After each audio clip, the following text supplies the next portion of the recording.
still trying to figure out what my introduction is going to be. I've got hello, beautiful people, but I know there's some that have that as their kind of tag mark. Oh, tag mark's not the right word. I'm going to show you something I didn't realize I still had. I thought I had one barrel left out here. They got moved out of the shipping container earlier this year because they were taking up too much space. You know how like last year and the year before everybody went prepper and bought a whole bunch of food? Yeah, I did that too. I also got really obsessed with milling my own wheat. I don't have an oven. This has been an issue. I thought I'd have an oven by now, but there are ways of baking things, or you don't even have to bake. You can use flour on the stove. So I went through my barrels. These barrels, 35-gallon barrels right here. A couple weeks ago, and I pulled out all of my beans and all of my corn. We've used up all of our oats because we use a lot of oats. And we have one daughter who was gluten-free for a really long time, and she can eat gluten if it's fresh milled. That's partly why I got really into milling my own flour. Well, underneath this, I decided to check because this was falling off.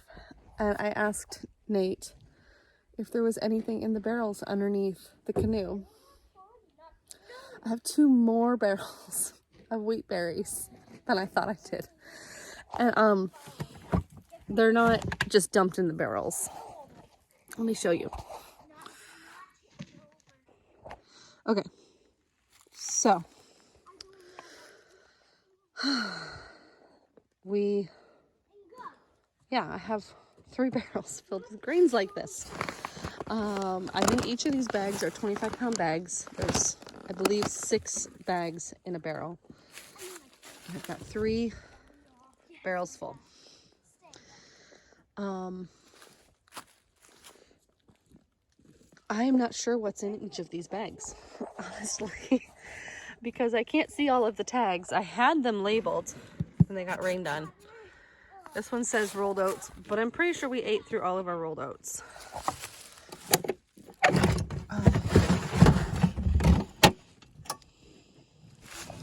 Yeah, we've got some great heirloom.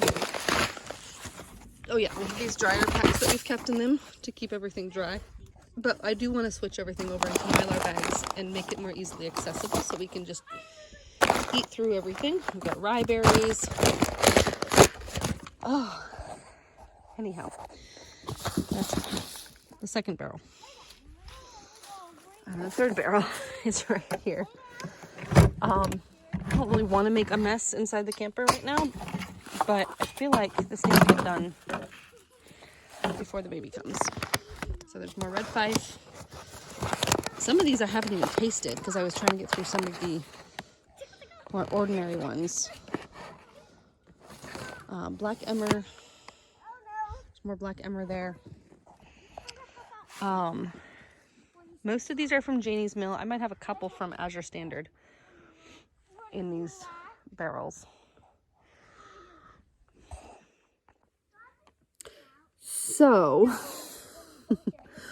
I'm grateful. We have so much food.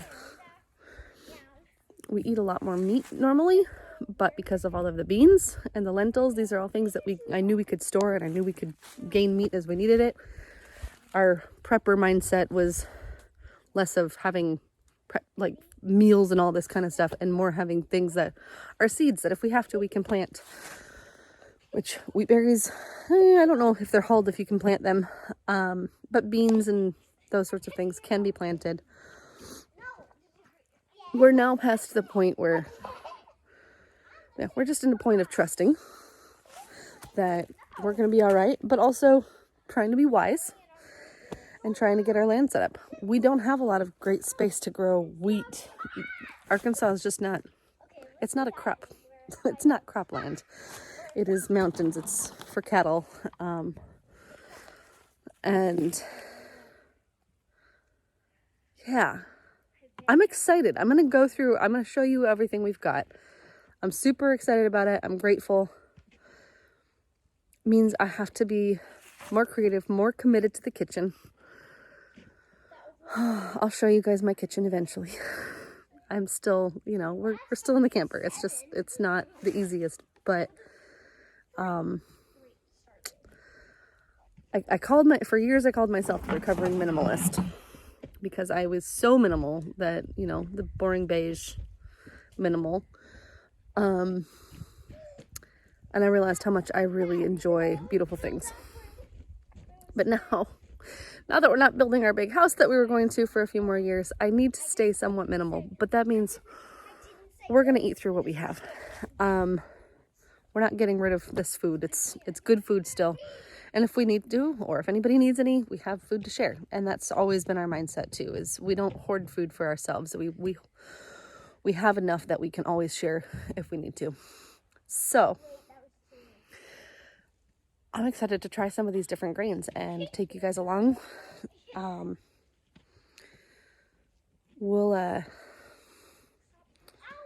Maybe I'll be able to add this onto the end of the video. I'm not quite sure. Or add onto the end of the video going through all of them. I don't know if my husband wants to take them all inside at the moment. But I think we're going to, or at least going to start.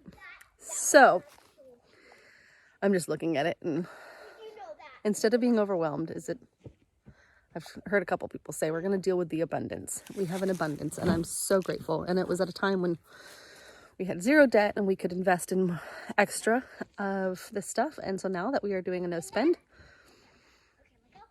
I'm giving myself a minimum of 6 weeks, maybe 2 to 3 months to buy bread after baby's born, because I don't want to overwhelm myself. I want to be wise about not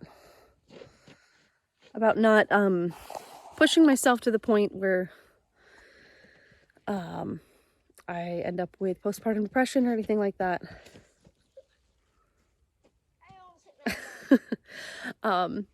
Yes, looking at the abundance. Look at this. If it's 25-pound bags each, that's 150 pounds of food per barrel. That's 450 pounds of food, and that's incredible. And you know, when you cook grains, they always puff up. Anyhow, I'm excited I'm gonna dig through it, and if I see something exciting, I'm gonna show you guys. So. I want to walk this way a little bit when I